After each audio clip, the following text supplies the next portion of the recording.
రాష్ట్ర ప్రభుత్వాలు ఉచిత పథకాలను పెట్టడం పట్ల ఆర్బీఐ ఆందోళన వ్యక్తం చేసింది.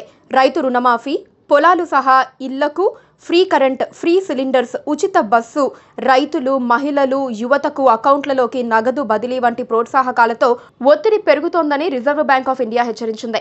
ఇలాంటి రాష్ట్ర ప్రభుత్వాల సబ్సిడీలతో నష్టమే ఎక్కువని పేర్కొంది. ఆర్థిక, సామాజిక, మౌలిక వనరుల కోసం కావాల్సిన కీలక మొత్తం కోల్పోతున్నట్లు లేటెస్ట్ రిపోర్ట్లో వెల్లడించింది. ఈ మేరకు గురువారం రోజు state finances A study of budgets of 2024-25 పేరిట నివేదిక విడుదల చేసింది. 2024 నుంచి 25 బడ్జెట్లో చాలా రాష్ట్రాలు రైతు రుణమాఫీ, వ్యవసాయం, గృహావసరాల కోసం ఉచిత విద్యుత్తు, ఫ్రీ బస్, నిరుద్యోగ భృతి, మహిళలకు నగదు సహాయం వంటి వాటిని ప్రకటించాయి. వీటిల్లో తెలుగు రాష్ట్రాలు కూడా ఉన్న సంగతి తెలిసిందే. ఇప్పటికే వీటిల్లో కొన్ని అమలవుతున్నాయి. అయితే వీటి వల్ల రాష్ట్రాలకు మౌలిక వసతుల నిర్మాణ సామర్థ్యం తగ్గుతుందని, వనరులు నిండుకోవటం వల్ల సబ్సిడీలకు భారీగా వెచ్చిస్తూ ఉండటంతో ఆయా రాష్ట్రాలపై ఒత్తిడి పెరుగుతుందని తెలిపింది.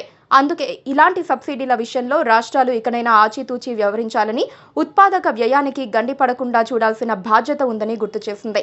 గత 2 దశాబ్దాల్లో రాష్ట్రాలు పన్ను వ్యయాల సంస్కరణలతో తమ ఆర్థిక స్థితిని బలోపేతం చేసుకున్నాయి. ఇంకా స్థానిక సంస్థలకు సరిపడినంత తగిన సమయానికి నిధుల పంపిణీ కావాలంటే స్టేట్ ఫైనాన్స్ కమిషన్ల బలోపేతం అవసరం. అయితే రాష్ట్ర ప్రభుత్వాలకు చెందిన విద్యుత్ పంపిణీ సంస్థలు డిస్కమ్స్ రాష్ట్ర ఆర్థిక వనరులకే సవాళ్లు విసురుతున్నాయి. వీటి రుణాలు విపరీతంగా పెరిగిపోతూ ప్రభుత్వానికి భారంగా మారుతున్నాయి.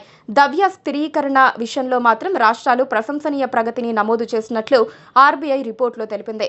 రెవెన్యూ లోటును కూడా జీడీపీలో 0.2% లోపే నమోదు చేసినట్లు తెలిపింది.